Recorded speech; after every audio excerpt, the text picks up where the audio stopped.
Hi guys, so it's Christmas time again, and I know that you've probably been doing some crazy shopping, but just in case you still have some people to cross off your list, I'm going to give you some ideas of how you can change it up a bit by doing some really awesome DIY gifts that I'm sure your friends and family are going to love.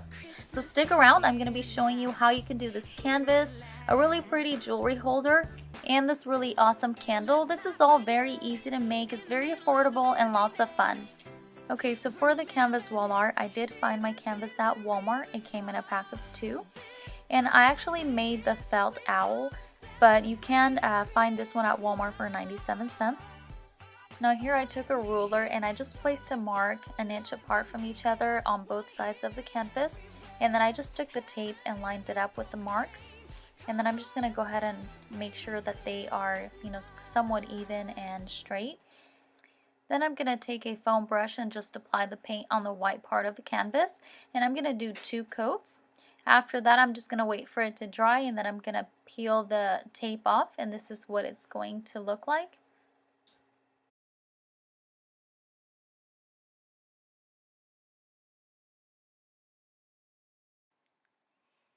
And here I'm just using a pencil to write out the word always. And I chose a cursive font. If you decide to do this and you feel nervous about this part because you may feel like you're not good at drawing or writing, don't worry, because right now handwritten fonts and doodling are very popular, and I actually think they look very cute and very unique. So once I have this written out, then I'm going to take a marker pen and I'm going to just trace it out, and it's going to look something like this when it's finished. Next, I'm drawing out the word love, and for this font I chose a thick and simple font because I'm actually going to fill it in with sequins.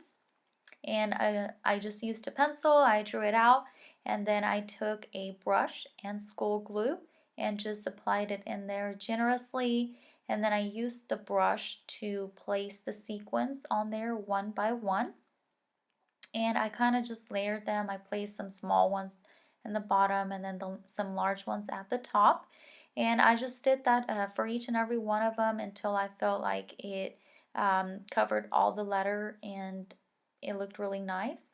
Now this did take a good while to do because I did place it in there one by one. I mean, the whole thing, the whole word, it probably took me about 45 minutes. It wasn't too bad.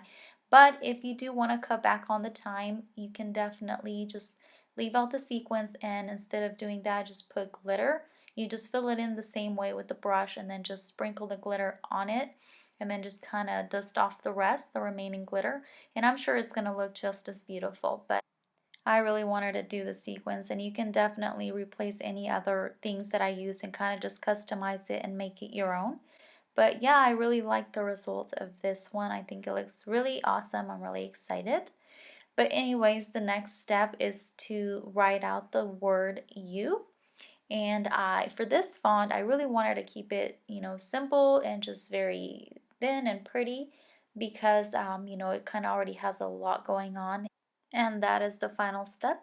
It didn't take very long at all. It's very easy and very beautiful. For this candle, I wanted to use 3 different colors of wax. So I just bought these Scentsy melting wax at Walmart. And I chose pink, light brown, and white. I really do recommend that you use a candle wick. I couldn't find any at my store, so I just went ahead and used this candle, and it's just going to have to work. But I do recommend that you use a candle wick. Well, the next step is to take the cubes, place them in something that's microwave safe, and go ahead and put it in the microwave for about a minute until it melts. And once you have it all melted, you can just take it and pour it in the mason jar very carefully like this. And just be sure to hold your candle or your candle wick with something, that's going to keep it straight. But after that wax has gone cold and it's already kind of hard, then you can go ahead and pour in the next color of wax. And if you get it all over the jar like this, don't worry, because whenever you pour in the next hot wax, it's going to get rid of it.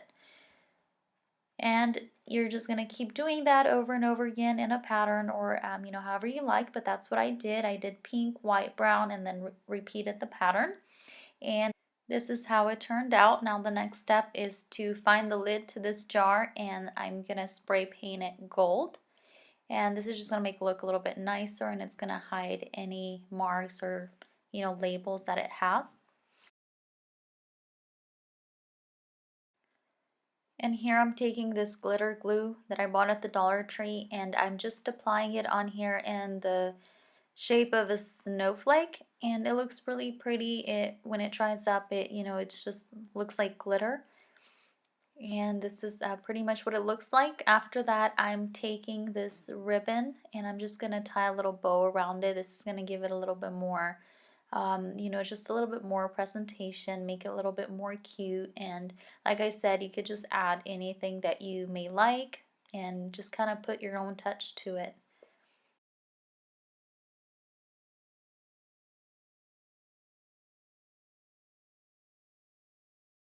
I found this air dry clay at Walmart, and it's about $7 for this package, and it actually has a lot because once you start molding it, you will realize that it's a lot. So that's what I'm going to do. I'm kind of just going to play with it, make it into this ball, and then I'm going to roll it out. I don't have a rolling pin, as you can see, so I'm just going to use something round to kind of just stretch it out, and that's what I'm doing here. And once I have it big enough to where I can fit my pattern, then I'm just going to place it down and secure it with something. I found this pattern online. I just printed it out in normal paper, and then I took an old folder, a school folder, and placed it on top of the pattern and traced it, and then I just cut it out. And here I'm taking a knife from my kitchen, and I'm just going to use it to cut out the clay right along the edges. And it does work better if you use an X-Acto knife, but I don't have one, so I'm just going to use this and just carefully cut it out while I'm pressing down on the pattern to make sure that it doesn't move.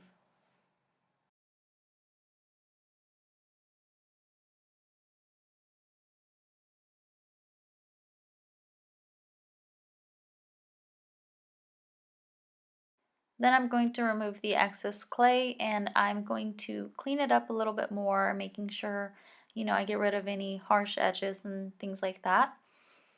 And this is what it looks like. Now while it's still wet, I'm going to go ahead and apply a little eye bolt to use for hanging. And then I'm going to use some screw round hooks, and this is going to be to hang the jewelry. Now once the clay is dry, then I'm going to go ahead and twist off the hooks so that I can finish doing what I need to do.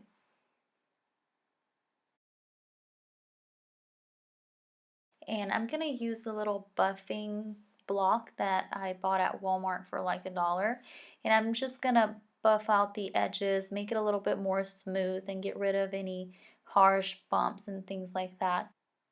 Now I can go ahead and just spray paint it, and I'm using a white glossy spray paint, and I'm just going to give it 1 or 2 coats, but not much is needed because the clay is white, and just let it get dry for a few minutes.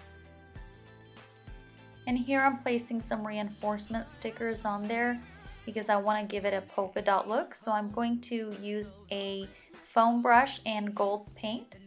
And you can totally skip this part and just use a gold Sharpie, but I didn't have one, so I'm just going to do it like this. I'm just going to let it sit there and dry up, and once it's all dry, then I'm just going to go ahead and remove the stickers. And that's pretty much how it's going to look. It looks really cute, really adorable, and now it's time to go ahead and put the hooks back on. And I am going to add a little bit of glue so I can make sure they don't come off. And here's a demo of how it can be used to hang bracelets, necklaces, and just kind of untangle any jewelry that you may have just kind of lying around. So that is all, guys. I hope that you enjoyed this DIY video. Please leave me a comment in the comment section below letting me know which one was your favorite. And if you do happen to recreate one of these, please tag me on Instagram so I can see them. And thank you so much for watching. Have a happy and blessed Christmas.